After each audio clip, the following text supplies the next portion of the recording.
Hello guys! Ayan, ka-out ko lang sa work. Tapos, ayan, naisipan ko na gumala muna saglit. Punta ko ng market, mapili ako ng itlog at saka mangga. So, nakita ko to, isaw. So, bigla ako nagutom. Kaya, ayun, bumili ako. So, matagal-tagal na rin akong hindi nakatikim nito.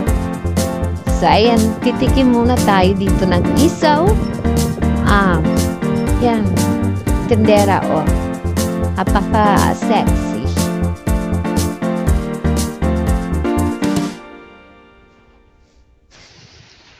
So, ayan si ate, oh, nagluluto. Galing naman ni ate magluto.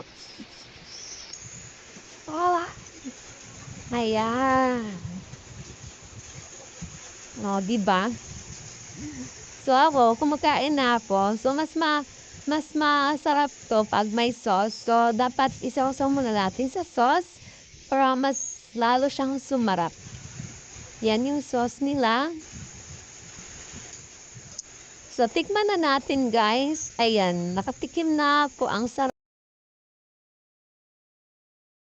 For the hab-hab ang person today kasi nagugutom. Tapos tingin-tingin sa kabila baka may sunisilip. Joke. Ayan. Ang daming bumibili sa kanila. Yung iba naka-table. Kasi masarap naman yung ano talaga nila, yung sauce nila.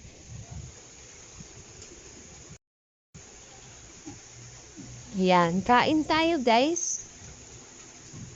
So, for the solo muna tayo today, no? Kasi, as always, solo naman talaga. Lagi naman talagang solo. After work, uwi agad. So, today, gala-gala muna, paminsan-minsan. So, ayan, tapos na ako guys. Punta na ako sa market para bibili ako ng itlog. Pang-ulam ko. Kasi yun na yung madaling luto, itlog. Pag late na akong gumising, ayun, yung itlog na lang yung niluluto ko kasi ang dali lang yung maluto. Ayan, ang daming tao.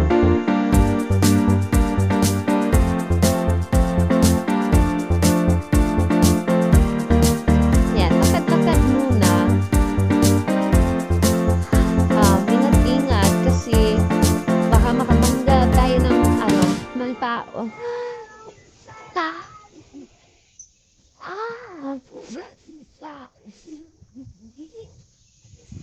Ayan, nakita po yung mangga. Ayan yung mangga. Ang sarap. Ang sarap. Kaya, bili muna ako ng mangga. Kaso, yung binalatan niya, sobrang na, parang may tubig-tubig na. Kaya, hindi ko na yun binili. Yung ginili ko, yung hindi pa nabalatan. Kasi, mas gusto ko yung fresh at saka crispy. Ayan, may santol din sila. Pero, parang di ko bet yung santol kasi parang ang asim. Ayan, kumuha na ako. Apat lang kasi sakto niyan sa akin. Magbayad-bayad din pag may time. Ayan, alis na ako at saka pumunta na ako dito sa may egg, sa may itlogan. Ayun. Ayan.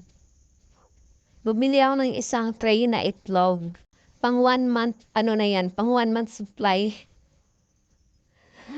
So, ayun, pumunta ako sa kabila, doon sa,